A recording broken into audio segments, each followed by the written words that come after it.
لله وكفى وسلام على عباده الذين اصطفى ما بعد. فقد قال الله سبحانه وتعالى في كلامه المجيد والقرآن الحميد: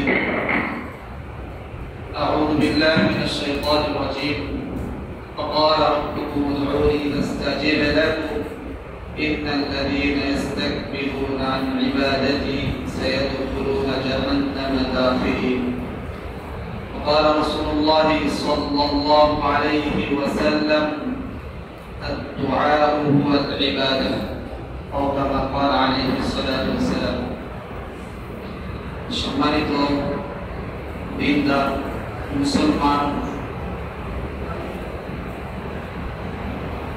ভাই ও বন্ধুগণ, মুসলিমগণ, মুরব্বিয়ানি কেরাম, সর্বপ্রথম আমরা দুনিয়া যিনি সৃষ্টি করছেন, দুনিয়ার যিনি মালিক, আসমান জমিনকে তিনি সৃষ্টি করছেন, 18,000 মাখলুকাত, তার উপরেও যত মাখলুকাতকে আল্লাহ তাআলা সৃষ্টি করছেন, সমস্ত সৃষ্টি জগতের মালিক রব্বে কারীমের দরবারে শুকরিয়া আদায় করি আলহামদুলিল্লাহ। অগণিত দুরূদ ও সালাম দো জাহানের বাদশা নবী কুলের সরদার বিশ্বনবী সাল্লাল্লাহু আলাইহি ওয়াসাল্লাম। আজকের আলোচ্য বিষয় হলো দোয়া। আলোচ্য বিষয় কি? দোয়া। যদি আলোচ্য বিষয় জানা না থাকে তাহলে খুতবা আলোচনা শুনে কোনো লাভ নেই, মাহফিলের আলোচনা শুনে কি লাভ নাই, কোনো লাভ নেই। এই জন্য আজকের আলোচনার বিষয় হলো, আলোচ্য বিষয় হলো দোয়া। আমরা দোয়াকে এত মামুলি মনে করি যে এটাকে ন্যায় প্রতিবন্ধী হিসাবে আমরা ব্যবহার করি, যে দোয়া খালাস, বুঝলে একটু দোয়া করা যায় ততটুকু। অথচ কোরআনে কারীম যদি খোলেন এবং হাদিসে মুবারক যদি খোলা হয় তাহলে দোয়ার কত গুরুত্ব এটা কোরআন এবং হাদিস থেকে, বিশ্বনবী সাল্লাল্লাহু আলাইহি ওয়াসাল্লামের জীবনী থেকে, সাহাবাদের আমল থেকে, তাবেঈন থেকে, মুহাদ্দিসিন থেকে এবং আম্বিয়া কেরাম আলাইহিস সালামের জীবনী থেকে আমাদের সামনে পরিষ্কারভাবে এই দোয়ার কত গুরুত্ব তা আমাদের সামনে পরিষ্কার হয়ে যায়। আজকে অনেকেই দোয়া করে, তাদের দোয়া কবুল হয় না। এই জন্য আজকের বিষয়, আলোচ্য বিষয় দোয়া, কিন্তু তার বাদ হইল তিনটা। কয় বাদ? তিনটা। প্রথমে দোয়া কবুল কিভাবে হবে, দ্বিতীয় দোয়া কবুলের সময় কখন, তৃতীয় হলো দোয়া কবুল হয় না কেন, দোয়া কবুল হয় না কেন। অনেক দোয়া করি, রাত 3-24 ঘন্টা দোয়া কবুল হয়, আল্লাহর কাছে চাই, প্রার্থনা করি, প্রার্থনা তার কবুল হয়। এর কারণ আমরা তালাশ করি না, খুঁজিও না, দোয়া করতেই থাকি। আপনাদের মসজিদে ইমাম খতিব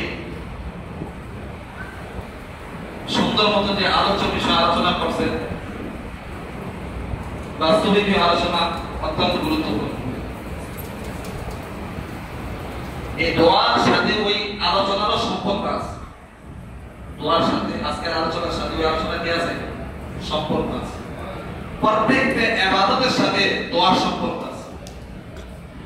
প্রতিটি ইবাদতের সাথে কার সম্পর্ক আছে? কারণ প্রতিটি ইবাদত আল্লাহ, আমরা প্রার্থনা করি তার কাছে।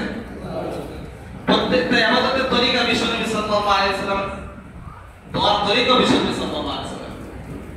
অর্থাৎ দোয়া সমস্ত ইবাদতের মগজ বলা হয়। হাদিসটি দুর্বল হলেও সনদ দিক থেকে আর দোয়াও মুখ্য ইবাদত। তারপর মুহাদ্দিসিনরা বলেন এই হাদিসের গ্রহণযোগ্যতা আছে। কি আছে? হাদিস যদি দুর্বল হয় কিন্তু গ্রহণযোগ্যতা আছে। দোয়াও মুখ্য ইবাদত, সমস্ত ইবাদতের মগজ হলো দোয়া। বিশ্বনবী সাল্লাল্লাহু আলাইহি ওয়াসাল্লাম এই দোয়াকে হজ, যাকাত, রমাদানের রোজা এবং নামাজের মতো ইবাদতের সাথে তুলনা করে বলেন আদ-দুআউ হুয়াল ইবাদত। দোয়া হলো একটা ইবাদত। নামাজ পড়া যেরকম ইবাদত, যাকাত দেওয়া যেরকম ইবাদত, হজ করা যেরকম ইবাদত, দান সদকা করা যেরকম ইবাদত, দোয়া হলো ওরকম একটা ইবাদত। কোনো নফল জিনিস না দোয়া। দোয়া কি জিনিস না? কখনো দোয়া ফরজ হয়ে যায়, কখনো ওয়াজিব হয়, কখনো নফল হয়। কিন্তু বান্দা যখন আল্লাহর সাথে সম্পর্ক করবে আর আল্লাহর কাছে যখন চাইবে তখন আল্লাহ তাকে দিবে, আর যখন আল্লাহর কাছে চাইবে না তো আল্লাহ তাআলা বলছেন তার জন্য জান্নাত। তার জন্য কি? জান্নাত। তো তার দ্বারা বোঝা গেল যে দোয়ার গুরুত্ব আছে। দোয়ার গুরুত্ব কি আছে। কিন্তু আমরা দোয়া শুধু হাত তুলে দোয়া এটাকে দোয়া মনে করি, বাকি দোয়াকে আমরা দোয়াই মনে করি না। বাকি দোয়াকে দোয়াই মনে করি না। অথচ এই দোয়া আপনাকে সমস্ত বিপদ আপদ থেকে মুসিবত থেকে হেফাজত করবে। এই দোয়া সমস্ত বিপদ আপদ থেকে মুসিবত থেকে কি করবে? হেফাজত করবে। রব্বুল কারীম পবিত্র কোরআনে কারীমে বলেন ওয়াকালা রাব্বুকুম উদউনি আস্তাজিব লাকুম। ওয়াকালা রাব্বুকুম উদউনি আস্তাজিব লাকুম। রব্বুল কারীম বলেন তার বান্দাদেরকে তোমরা আমার কাছে চাও, আমার কাছে প্রার্থনা করো, আমি তোমাদেরকে দেব। আমি তোমাদেরকে কি করব?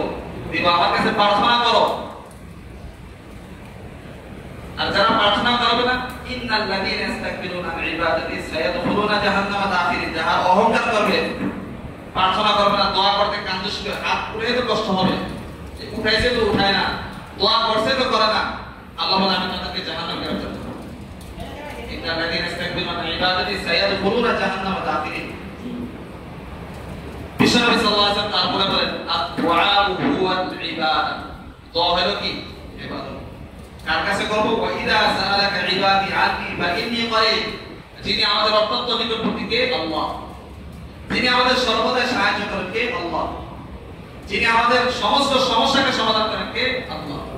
আমরা মানুষের কাছে হাত পাততে সমস্যা নাই, আল্লাহর কাছে হাত উঠাইলেই সমস্ত সমস্যা শুরু হয়ে যাবে। কারো জন্য দোয়া করতে গেলে সমস্যা, মানুষের কাছে টাকার জন্য হাত পাতি ভিক্ষুকের মতো সমস্যা হয় না। তখনই আল্লাহ নারাজ হন যে বান্দা আমি রব, আমি মালিক, আমি তাকে বানাইছি, আমি তাকে পয়দা করতে সৃষ্টি করছি, আমার কাছে না চায় মাখলুকাতের কাছে চায়। একদিন, দুই দিন, তিন দিন, 4 দিনের বলে বলে আমার কাছে তো টাকা নাই। নিজের আপন ভাই দেয় না, বাপ ছেলেকে দেয় না, মা সন্তানকে দেয় না, ছেলে বাপকে দেয় না। বেশক কারণ কি? সে মাখলুক, তার কাছে এত দেওয়ার স্পেস নাই, শক্তি নাই, সামর্থ্য নাই। যা আছে তা দিছে, কত আর দিবে? তারও তো মন আছে। কিন্তু রব্বুল কারীম এতই ধনাঢ্য, এতই ধনী, এতই মাওলানা, তিনি সমস্ত মাখলুক একসাথে আল্লাহর কাছে চায়। আল্লাহ তাআলা বান্দারে যারা পরিমাণও কম হবে না। সবাই কিন্তু আল্লাহ তাআলা 10 টাকা বাড়িও দিয়ে দেন, তারপর আল্লাহ কম হবে না। স্বর্ণের পাহাড়ও দিয়ে দেন, তারপর আল্লাহ কম হবে না। আল্লাহ এত বড় ধনী, কিন্তু আমরা যেই ধনীর কাছে চাওয়া দরকার ওই ধনীর কাছে না চাই, যার কাছে চাওয়া নাই তার কাছে চাই। এজন্য আমাদের প্রত্যেককে সর্বদাই সব সময় রব্বুল কারীমের কাছে নিজের দুই হাত কানা উঠায়া চোখের পানি ফেলে আল্লাহর কাছে কাঁদতে হবে, চাইতে হবে, আল্লাহ দিবেন। যে কোনো সমস্যাকে সমাধান করার মালিক আল্লাহ। আল্লাহ আপনার সমস্যাকে সমাধান করবে দোয়ার মাধ্যমে। আগের দিনে দোয়ার বহু গুরুত্ব ছিল, বর্তমানে দোয়ার কোনো গুরুত্ব নেই। আগের দিনে মুরব্বী অনেকেরা ঘরে মা বলে না, কিছু হইলেই নামাজ পড়ে আল্লাহর কাছে দোয়া করে। বর্তমানে কিছু হইলেই যায় ডাক্তারের কাছে যায়, গ্রামের মাতবরের কাছে যায়, যার পয়সা আছে তার কাছে যায়, আর সমস্যা সমাধান হয় না, যেটা আছে ওইটাই থেকে যায়। কিন্তু বিশ্বনবী সাল্লাল্লাহু আলাইহি সাল্লাম তার সাহাবাদেরকে এরকমই শিক্ষা দিয়ে গেছেন যে যা কিছু হয়, যা কিছু তোমার সমস্যা হবে, যদি তোমার পায়ের জুতার স্যান্ডেলের ভিতরেও প্রয়োজন হয়, তুমি আল্লাহর কাছে যাও। যে তোমার একবার খানার প্রয়োজন হয়, তুমি আল্লাহর কাছে যাও। কিন্তু আমরা চাই মাখলুকাতের কাছে, অমুকে করে দেব, তোমাকে করে দেব, এই অবস্থা। আসমান তো দিলেন, যদি বুকে হাত রেখে আমরা বলতে পারি যে আল্লাহর কাছে খালেদ ভাবে চাইছে আর আল্লাহ দেয় নাই, এরকম হবে না। নিজের পিতা মাতার জন্য কয়দিন দোয়া করছি, বৎসরে একবার ঈদের দিন যাই কবর জিয়ারত করতে, আর এটাকে আমরা বহুত গনিমত মনে করি। তার মতো কান্দুসার দুনিয়াতে নাই, তার মতো কান্দুসার কি নাই। যে পিতা মাতা 10 মাস 10 দিন গর্ভধারণ করছে, ছোট থেকে লালন পালন করছে, যতদিন জীবিত ছিল পিতা ছেলে মেয়েদের সমস্ত সমস্যাকে সমাধান করার জন্য আপনার চেষ্টা করছে, নিজে খায় না, ছেলে মেয়েদেরকে খাওয়াইছে। ওই ছেলে মেয়ে সপ্তাহে একদিন কবরস্থান যায় না, দৈনিক যায় না, নামাজ তো পড়েই না, 500 একবার যায়, তাও গিয়া দেখা করে চলো। কি কম পিতা মাতা কবরে খুশিয়ে দেব। তখন দেখা যায় সর্বদাই সব ক্ষেত্রে কিসের প্রয়োজন? দোয়ার প্রয়োজন। কিসের প্রয়োজন? তারা দুনিয়াতে আমাদেরকে টাকা পয়সা চায় না, দুনিয়াতে থাকা অবস্থায় চায় দোয়া, দুনিয়াতে যাওয়ার পরও চায় দোয়া। তার চাই জিনিসটা তাদের আসল কাজে লাগবে। যে জিনিসটা কি রাখবে? আসল কাজে লাগবে। আমাদেরও যে জিনিসটা কাজে লাগবে, এই 5 তলা 10 তলা বিল্ডিং কোনো কাজে আসবে না। আসল যে কাজটা হলো এটা। এরকম কাজ দুনিয়াতে করে যাওয়া, যে কাজের দোয়া, যে কাজের ফজিলত আমি কিয়ামত পর্যন্ত পাইতে থাকি। আমি কিয়ামত পর্যন্ত কি থাকি? এর দ্বারা বোঝা গেল দোয়ার বহুত পাওয়ার আছে। কি আছে? দোয়ার। এবং দোয়ার গুরুত্ব কতটুকু? বিশ্বনবী সাল্লাল্লাহু আলাইহি ওয়াসাল্লাম দোয়ার গুরুত্ব সাহাবাদেরকে এরকম ভাবে বুঝাইছেন, এরকম ভাবে সমঝাইছেন, সাহাবারা বিশ্বনবী সাল্লাল্লাহু আলাইহি ওয়াসাল্লামের কথা বুঝে আমার এক সাহাবী আসছেন মদিনা মুনাওয়ারাতে, বিশ্বনবী সাল্লাল্লাহু আলাইহি ওয়াসাল্লাম সামনে নামাজ পড়তেছেন। নামাজ শেষে সেই দোয়া করতেন, আল্লাহুম্মা ফিনি ওয়া রাহমানি, তাড়াতাড়ি জলদি। বিশ্বনবী সাল্লাল্লাহু আলাইহি ওয়াসাল্লাম বললেন, তুমি দোয়ার ভিতরে এত তাড়াতাড়ি কেন বললা? আর শুধু নিজের জন্য কেন দোয়া করলা? বাকি লোক কি করছে? অর্থাৎ সে জামে দোয়া করেন না, সবার জন্য দোয়া করেন, নিজের জন্য। আল্লাহুম্মা ফিনি ওয়া রাহমানি, আল্লাহ আমাকে মাগফিরাত করেন, আল্লাহ আমার উপর রহম করেন, নিজের জন্য। বাকি কারোর জন্য দোয়া করেন না। যিনি তার জন্য আমরা দোয়া করি সে যদি মাগফিরাত পায় যায়, যিনি তার জন্য দোয়া করি সে যদি কোটিপতি হয়ে যায়, এজন্য নিজের জন্য। আল্লাহ আমাকে টাকা যা আছে সব আমাকে দাও, সম্মান যা আছে সব আমাকে দাও, যা কিছু আছে আমাকে দাও, আমার বাইরে দিও। এরকম পরিস্থিতি বর্তমানে। কিন্তু বিশ্বনবী সাল্লাল্লাহু আলাইহি ওয়াসাল্লাম শিখাই দিলেন যে তুমি নিজের জন্য দোয়ার পাশাপাশি তোমার মুসলমান ভাই, তোমার আত্মীয়-স্বজনের জন্য দোয়া করো। জামে দোয়া শিখাই দিলেন, তাকে দোয়ার গুরুত্ব বুঝাইলেন। সাহাবাদের ঘরে খানা নাই, বিশ্বনবী সাল্লাল্লাহু আলাইহি ওয়াসাল্লাম বলছেন যাও আল্লাহর কাছে চাও। কি করো? আল্লাহর কাছে চাও। অর্থাৎ আল্লাহর কাছে চাওয়ার জন্য তাদেরকে গুরুত্ব দিলেন, তাদেরকে বুঝালেন যে আল্লাহর কাছে চাওয়ার দ্বারাই তুমি পাইবা। আল্লাহর কাছে চাওয়ার দ্বারাই, আমার কাছে চাওয়ার দ্বারা তুমি কিছুই পাইবা। আমি কিছু দিতে পারবো না, আমি তো আল্লাহর গোলাম। আল্লাহ যা আদেশ করবেন আমি তাই করব। এবং ফাকুরুনি আযকুরুকুম ওয়াশকুরুনি ওয়ালা তাকফুরুন। আল্লাহ স্মরণ করবেন, আল্লাহ আপনাকে স্মরণ করবেন। আল্লাহ শুকরিয়া আদায় করবেন, আল্লাহ আপনার শুকরিয়া আদায় করবেন। যে আল্লাহকে স্মরণ না করেন, আল্লাহ আপনাকে স্মরণ করবেন না। আল্লাহ না শুকরিয়া আদায় করেন, আল্লাহ তাআলা আপনার শুকরিয়া আদায় করবেন। আল্লাহ তাআলা আমাদেরকে দোয়ার এত গুরুত্ব বিশ্বনবী সাল্লাল্লাহু আলাইহি ওয়াসাল্লামের মাধ্যমে বুঝাইছেন, কোরআন ও হাদিস দ্বারা, যাতে করে আমাদের এই ইবাদতটা শুধু একটা আমল হিসাবে পরিণত না হয়। আমরা দোয়াকে একটা আমল মনে করি, যে আমাদের পরে ইমাম সাহেব দোয়া করে একটা আমল, অথচ দোয়া হলো কি? একটা ইবাদত। একটা কি? ইবাদত। এই ইবাদতের যে হাদিসটা, এটা বিলকুল সহিহ। সমস্ত উলামায়ে কেরাম এই হাদিস দ্বারা দ্বিমত কখনো করেন না। আলা হাদিসুস সহিহ, একবারে এক কওল এক বাক্যে স্বীকার করছেন। এজন্য দোয়া আমাদেরকে সর্বদা আল্লাহর কাছে কি করতে হবে? বলেন তো, প্রার্থনা করতে হবে। দিনটা 24 ঘন্টা যখনই সময় পাই আল্লাহর কাছে। আমার দাদা রহমতুল্লাহ আলাইহি দেখতাম সব সময় জিকির করতে। আমার চাচা যিনি মারা গেছেন, আমি মদিনা উমরাতে ছিলাম, সেই দেখলাম দোয়া করতে, জিকির করতে। আমার বাবা মারা গেলেন গত শুক্রবার, জিকির অবস্থা। আল্লাহর কাছে চাওয়া অবস্থা। আল্লাহুম্মা ফিনি একটা দোয়া, সুবহানাল্লাহ দোয়া, আলহামদুলিল্লাহ দোয়া, জিকির এবং দোয়া চাইতাছেন, এই অবস্থা আল্লাহ রয়েছে। জিকির অবস্থা, দোয়া অবস্থা, তার চাওয়া আল্লাহ কি করবেন? আল্লাহ কি করবেন? তো দোয়া কবুল হওয়ার সময় কখন? দোয়া কবুল হওয়া দ্বিতীয় চাপ হলো দোয়া কবুল হওয়ার সময় কখন? আমরা তো মনে করি দোয়া দিনটা 24 ঘন্টা, যে কোনো সময় দোয়া কবুল হয়। যে কোনো ভালো কাজ করার পরে দোয়া করলে আল্লাহ তাআলা দোয়া কি করে? কবুল করে। এজন্য 10 জন একসাথে জমা করে দোয়া করবেন, এজন্য আপনি সারাদিন ইন্তজার করবেন তা লাগবে না। মন চাইছে হাত তুলে আল্লাহর কাছে দোয়া করতে পারেন। বিশ্বনবী সাল্লাল্লাহু আলাইহি ওয়াসাল্লাম বলেন, লা ইউরাদু দুআ বাইনা আযান ওয়াল ইকামা। আযান এবং ইকামতের মাঝখানে যে দোয়া করা হয়, ওই দোয়াকে আল্লাহ কবুল করে। ওটাকে লা ইউরাদু দুআ, অর্থাৎ ওটাকে ফেরত পাঠানো হয় না। কি করা হয় না? অফিস পাঠানো হয় না। ওটা সরাসরি রব্বে কারীম কবুল করে নেন। সময়টা কখন? আযান 51। আফসোসের ব্যাপার হলো আযানের সময় টিভিটা বন্ধ করি, তারপর আযান শেষ টিভিটা খুলে দেয়, দোয়া করার সুযোগ নেই। আযানের পরে মসজিদে আসবো, এই বিভিন্ন আড্ডা হয়ে যায়, দোয়া করার সুযোগ নেই। অর্থাৎ এই পরিস্থিতিতে আমাদের যে অবস্থা বাংলাদেশে, একদম বলতে গেলে আল্লাহ আলাম কত পার্সেন্ট দোয়া করে আল্লাহ ভালো জানে। আযানের বাইকাত মাঝখানে এই দেশে তো 15 মিনিট, আমাদের বাংলাদেশে তো আধা ঘন্টা 25 মিনিট, আধা ঘন্টা প্রায় 35 মিনিট 40 মিনিটের সময় থাকে। তো এই লম্বা সময়টা যদি আমরা আল্লাহর কাছে হাত তুলে দোয়া করি, যত কিছু চাওয়ার আছে চান, কে দিবেন? আল্লাহ। এটা হলো দোয়া কবুলের একটা সময়, সহিহ হাদিস দ্বারা প্রমাণিত। দ্বিতীয় হলো ফরজ নামাজের পরে, কি নামাজের পরে? ফরজ নামাজের পরে দোয়া করলে আল্লাহ দোয়া কি করেন? কবুল করেন। দ্বিতীয় হলো মাগরিবের আগ মুহূর্তে, আসরের পর থেকে নিয়ে মাগরিবের আগ মুহূর্তে দোয়া করলে আল্লাহ কবুল করেন। চতুর্থ হলো রাতের শেষ অংশে, তৃতীয় অংশে রব্বে কারীম দুনিয়ার আসমানে এসে বলেন, কে আছে আমার কাছে মাগফিরাত চাইবে, আমি তাকে মাগফিরাত করব। কে আছে আমার কাছে সাহায্য চাইবে, আমি তাকে সাহায্য করব। কে আমার কাছে প্রার্থনা করবে, আমি তার প্রার্থনা কবুল করব।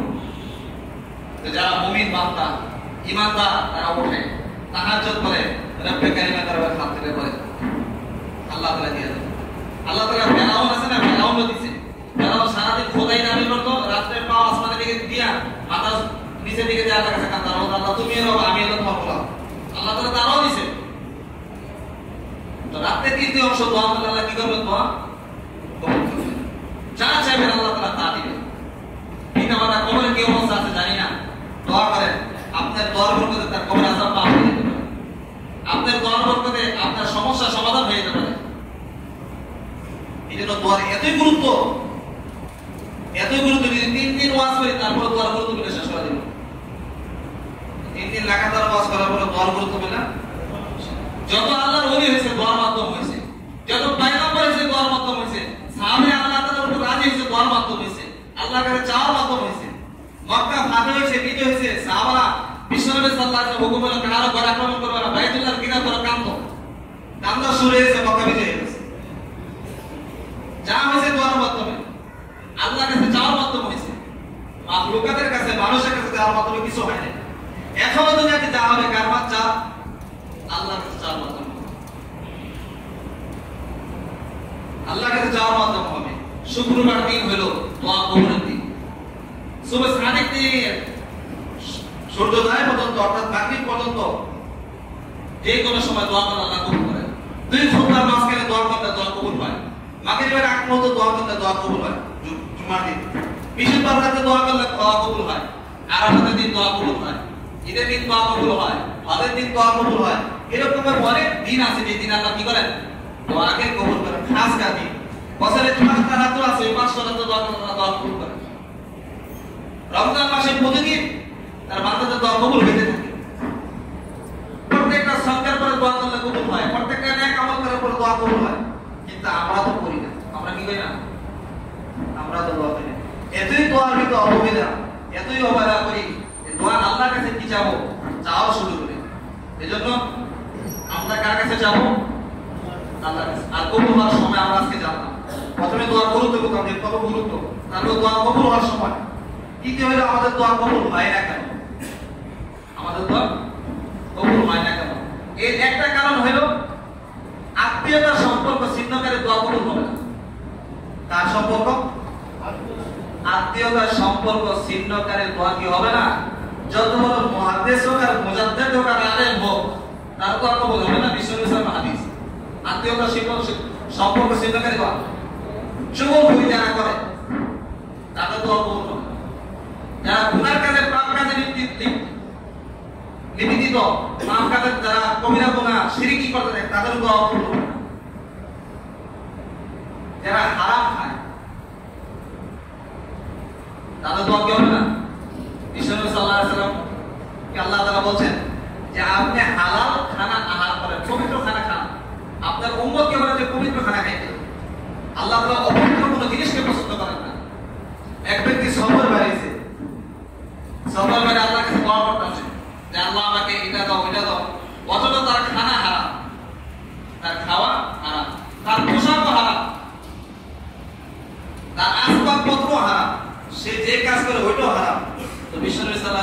তার দোয়া কিভাবে কবুল হবে? এই সমস্ত ব্যক্তির দোয়া কবুল হবে কিভাবে? কারণ তার সবকিছু হারাম। তাহলে হারাম বক্ষণকারীর দোয়া কখনো কি হবে না? এই জন্য আমাদেরকে দোয়া করতে হবে হালাল থেকে, হারাম থেকে বেশি। 3 ব্যক্তির দোয়া কখনো ফিরত পাঠানো হয় না। কয় ব্যক্তির দোয়া? 3 ব্যক্তির দোয়া। একটা হলো মজদুর, কে? আজকাল মানুষের এরকম মানব মানে মজদুর না আরো মজদুর বানায় না।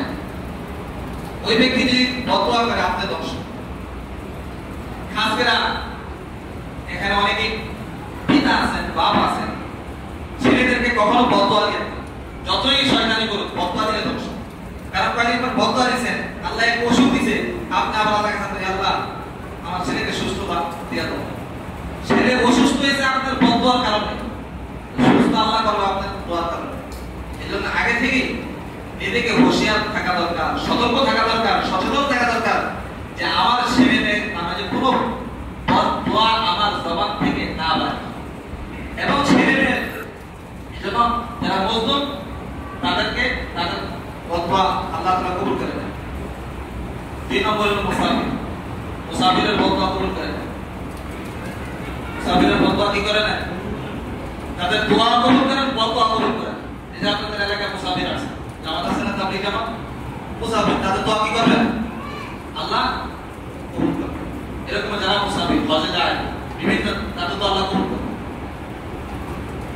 আমার দাদা রহমতুল্লাহ আলাইহি দেখতাম বাড়ির সামনে যখন মুসাফির যাইতো, ভিক্ষুক যাইতো কিংবা দূর থেকে আসতো, বাসায় তাদেরকে নিয়ে খানা খাওয়াতো।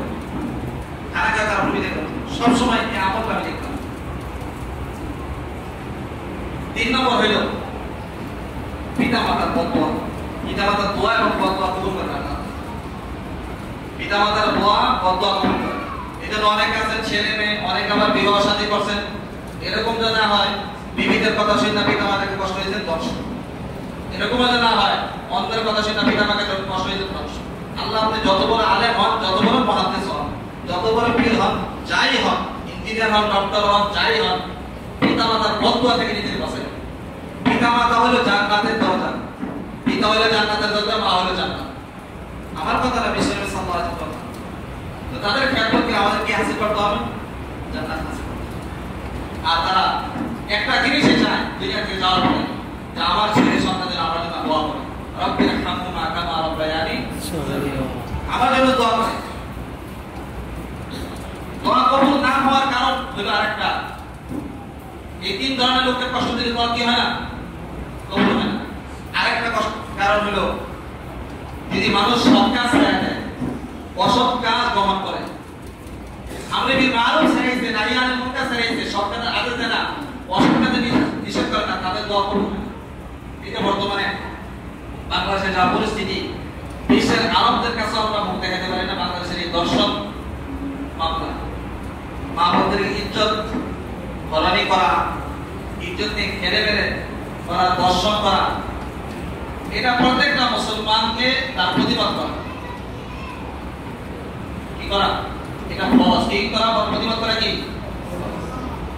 যাতে করে এই দর্শন মুক্ত বাংলাদেশ কি হয়, শরিয়া ভিত্তিক আইন এবং কানুন বাংলাদেশে জারি হয়, কোরআন হাদিস মতে বাংলাদেশের সমস্ত কানুন চলে, তখনই বাংলাদেশের দর্শন, নিপীড়ন, এই সমস্ত জিনিস বন্ধ হবে।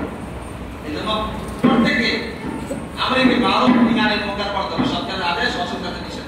তাহলে আমাদের দোয়া কবুল হবে। সন্ত্রাসীদের বিরুদ্ধে ইসলামী ফাউন্ডেশন বলছে গতকাল যে বাংলাদেশের প্রতি সন্ত্রাসীর বিরুদ্ধে বলে, সন্ত্রাসীদের বিরুদ্ধে আমাদের কথা বলতে হবে। এটা হলো সৎ কাজের আদেশ। সমাজে সন্ত্রাসী করা দেওয়া যাবে না, বাটপারি আর সাবধানি করা দেওয়া যাবে না। এই সমস্ত জিনিস থেকে সমাজকে, রাষ্ট্রকে, দেশকে রক্ষা করতে হবে। জঙ্গিবাদ থেকে দেশকে রক্ষা করতে হবে, সন্ত্রাস থেকে দেশকে রক্ষা করতে হবে। আমাদের ছেলে মেয়েদেরকেও সচেতন রাখতে হবে, নিজেদেরকে সচেতন থাকতে হবে, যাতে করে ছেলে মেয়েরা দোকায় না বলে সন্ত্রাস এবং জঙ্গিবাদ না। প্রত্যেককে সচেতন রাখতে হবে। কারণ এই সমস্ত জিনিস যারা করে তাদের কোনো ধর্ম নাই, তাদের কোনো সেন্স নাই, তারা এমনি উল্টা বলে। তো যারা এই সমস্ত কাজের প্রতিবাদ না করবে তারা দোয়া করতে দোয়া কবুল হবে না। এই জন্য বিশ্ববিদ্যালয় বলেন, তোমাদের যে শক্তি থাকে জবান হাত দ্বারা প্রতিহত করো। না থাকলে জবান দ্বারা প্রতিহত করো, হাত দ্বারা প্রতিহত করার ক্ষমতা সরকার। সরকার কানুন জারি করবে, এরকম ভাবে দর্শনের কানুন জারি করছে মৃত্যুদণ্ড, সরকারকে আমরা মোবারকবাদ জানাই। ওরকম সরকার কানুন জারি করবে সন্ত্রাসীর বিরুদ্ধে, তারপর আমরা তাকে মোবারকবাদ জানাই। খুব ভালো কাজ, কানুন জারি করে সরকারের কাজ। ওলামাদের কাজ হলো মসজিদের মিম্বার থেকে তার কোরআন হাদিস দ্বারা তার প্রতিবাদ করা। আম জনতার কাজ হলো এই কোরআন হাদিস দ্বারা প্রতিবাদ না করতে পারি, হাত দ্বারা প্রতিবাদ না করতে পারি, কমসে কম হইলো অন্তরে ওটাকে ঘৃণা করা। কি করা? ঘৃণা করা। যেই কেসটা খারাপ, তাহলে আমাদের দোয়া কবুল হবে। তাহলে আমাদের দোয়া কি হবে? সম্মানিত দর্শক শ্রোতা, আজকের আলোচনার বিষয় থেকে আপনারা আমার মনে হয় সুন্দরভাবে বুঝতে পারছেন যে দোয়ার গুরুত্ব কতটুকু এবং দোয়া কবুল হওয়ার সময় কখন এবং দোয়া কবুল হয় না কি কারণে। এর লাস্ট কথা বলে শেষ করে দেব। আল্লাহ তাআলার কাছে বান্দা যখন চায়, তো আল্লাহ দেখেন আমার বান্দার জন্য এই চাওয়াটা কত গুরুত্বপূর্ণ। এই বান্দার ভালো হয় আল্লাহ শাস্তি দিয়ে দেন, আর যদি বান্দার জন্য অকল্যাণ হয় আল্লাহ রাইখা দেন, অন্য বালা মুসিবত দূর করে দেন। কিন্তু আল্লাহ তাআলা এই প্রতিদান আখিরাতে দিয়ে দেন। এজন্য আল্লাহর কাছে দোয়া করার পরে নৈরাশ না হও। আমাদের একটা অভ্যাস, একদিন চাইছি দেয় নাই, দুই দিন চাইছি দেয় নাই, তিন দিনের দিন আল্লাহর কাছে যাইতাম, আল্লাহকে তোর মতো বান্দা আমার দরকার না, দরকার নেই। এজন্য সাহাবাদের মতো যতক্ষণ পর্যন্ত না দিবে সেজদা করে থাকবেন। বিশ্বনবী সাল্লাল্লাহু আলাইহি ওয়াসাল্লাম বলেন আল্লাহর কাছে সবচেয়ে উত্তম চাওয়া হলো নামাজের ভিতরে সেজদার মধ্যে যে চাওয়া, আর এই চাওয়া হলো নফল নামাজের, তাহাজ্জুদে, নফলে, সুন্নাত আল্লাহর কাছে চাইবেন। সেজদা করে আল্লাহর কাছে কামনে চোখের পানি ফেলাইবেন, আল্লাহ তাআলা সমস্ত সমস্যাকে সমাধান করে দিবেন। অনেকে কোড়ে দৌড়ায়, অনেকে মাতবর এমপির কাছে দৌড়ায় সমস্যা সমাধান করে, সমস্যা সমাধান আর সমস্যা বাড়ে। আল্লাহর কাছে চাইবেন, মিনিট আল্লাহ তাআলা সমস্যা সমাধান করে দিবেন। এজন্য কার কাছে যাবো বলে তো ভাই? আল্লাহর কাছে। তো পিতা মাতার জন্য দুই দিন কয়বার দোয়া করব? পাঁচবার। আর যখনই সুযোগ হয় তখনই কার জন্য দোয়া করব? তখনই কি করব? সম্ভব হলে প্রতিদিন তাদের কবর জিয়ারত করব, সম্ভব না হলে সপ্তাহে একদিন যাব। কারণ ওইখানে আমাকে আপনাকে যেতে হবে, ওইখানে আমাকে আপনাকে আল্লাহ রাসূল সাল্লাল্লাহু আলাইহি ওয়াসাল্লাম নিজে জান্নাতুল বাকিতে যাইতেন, সাহাবারা যাইতেন।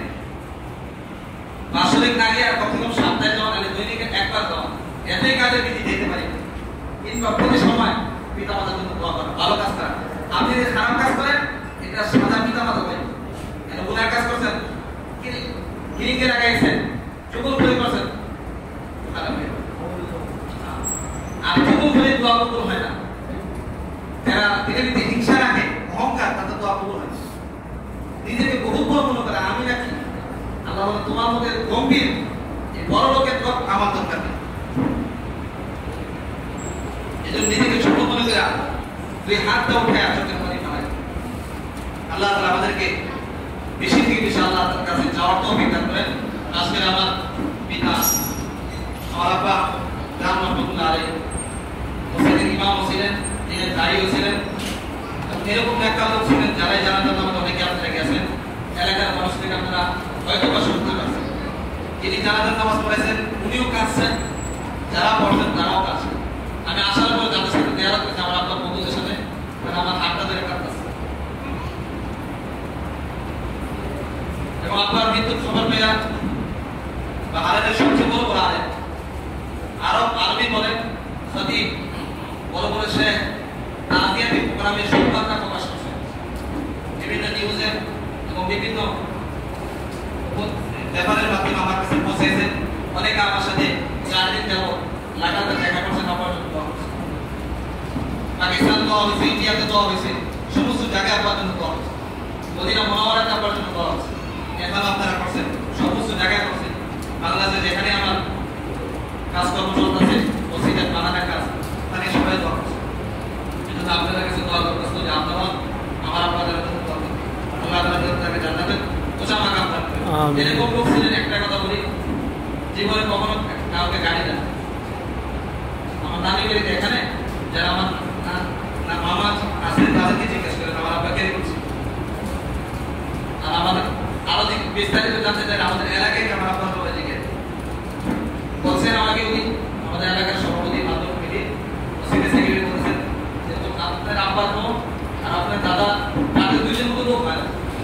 কখনো জীবনে আমার 86 বছরে তাদের মুখ থেকে গালি শুনি, কি শুনি না? গালি শুনি। কারো তো দোকানে কারো 1 টাকা খায়, কারোর সাথে গুসা হয় না, মাথা নিচা করে যেতে আসে। আজকে তো আছে প্রিন্সিপাল গতকাল রাতে যে আলাদা কথা, আমার যে বিয়ে লেগে তোমার আব্বা, আপনার আব্বা তারপর সে কখনো ঠান্ডা করে না বিয়ে হিসাবে, এরকম ভালো কিছু। আল্লাহ আপনাকে জান্নাত নসিব করেন, তার জন্য দোয়া করবেন। এবং আপনাদের এই মসজিদ কোন এক ব্যক্তির বানানো হয়, এ ব্যাপারে ইনশাআল্লাহ অনেক আলোচনা হবে। এবং এটা কোনো একজনের নাম না, শুধু আমরা কার্যক্রম পরিচালনার জন্য একজনের নাম দিয়ে থাকি, পাহাড়ের এক ক্ষেত্রে ওনাকে আমাদের সোসাইটি কিংবা আমাদের ফাউন্ডেশন, আমরা চেয়ারম্যান প্রতিষ্ঠাতা বানাই, কিন্তু নতুন পরিচালক আমি নিজেই বিস্তারিত আলোচনা আমরা চাই। আমি আসছি শুধু আপনাদের সাথে দেখা করবো, দোয়া নিতে, আমি ছোট মানুষ, কি মানুষ, বড় লোক না, বড় মানুষ কোনো আলাদা না, ছোট মানুষ, একদম ছোট, শুধু আসছি দোয়া নিতে। যা আলোচনা করছে আল্লাহ তাআলা তৌফিক দিয়েছে, আমরা তৌফিক দান করছি, আল্লাহ আমাদেরকে কি করার তৌফিক দান করে, আমল করার তৌফিক দান, আমরা আমল করতে পারি ইনশাআল্লাহ। এর বড় কোনো করেন না, আমি ছোট মানুষ, আল্লাহ তাআলা যেন ছোট দেয়া দুনিয়াতে যা তৌফিক দান। কারণ বড় মনে করলে অহংকার এসে বলে শেষ, অহংকার এসে বললে আমি নিজেই শেষ। তা আমার নেক আমলের থেকে আমার বরবাদি শুরু। আপনাদের এই সব আলোচনা করছেন, একটু আলোচনা আমি করি, না হলো হিংসা বলছেন না, হিংসা এবং অহংকার যখনই মানুষ করে, তো তার আমল যদি আসমান পর্যন্ত থাকে, পাহাড় পর্যন্ত তার আমল, মাদ্রাসার উপর মাদ্রাসা, এর উপরে তার আমলগুলা যেরকম বকরি কোন ফেটে গেলে কানগুলা যেরকম খেয়ে ফেলে, কাজ যেরকম খেয়ে ফেলে, হিংসা অহংকার নিবস শেখার করলে তার সমস্ত নেকি চলে যাবে, সমস্ত নেকিকে খেয়ে ফেলে, সমস্ত জিনিসকে জ্বালায় ফেলে। অর্থাৎ আপনারা যারা এই মসজিদে আছেন, একটাই অনুরোধ থাকবে যে কখনো চকলখড়ি করবেন না, হিংসা করবেন না, গীবত করবেন না। এটা আমার আজকের বক্তব্য না, যদি ইউটিউবে আমার বয়ান শোনেন কিংবা ফেসবুকে, এই বয়ান আমি প্রত্যেকটা মাহফিলে, তাহলে প্রত্যেকটা প্রোগ্রামে আমি করে থাকি গীবতের ব্যাপারে, চকলখড়ির ব্যাপারে আর পরনিন্দার ব্যাপারে। আর এটা কখনো আমি সমর্থন করি না, আমার ফ্যামিলি করে না, আমিও করি না, আমার সাথে যারা চলে তারাও করে না, আর এই সমস্ত লোকের সাথে আমি সম্পর্ক রাখি না। এজন্য চকলখড়ি থেকে, হিংসা থেকে এটা বহুত বড় না। আল্লাহ আমাদেরকে বাঁচার তৌফিক দান করুন। ওয়া আখির দাওয়ানা আলহামদুলিল্লাহি রাব্বিল আলামিন। আসসালামু আলাইকুম ওয়া রাহমাতুল্লাহি তাআলা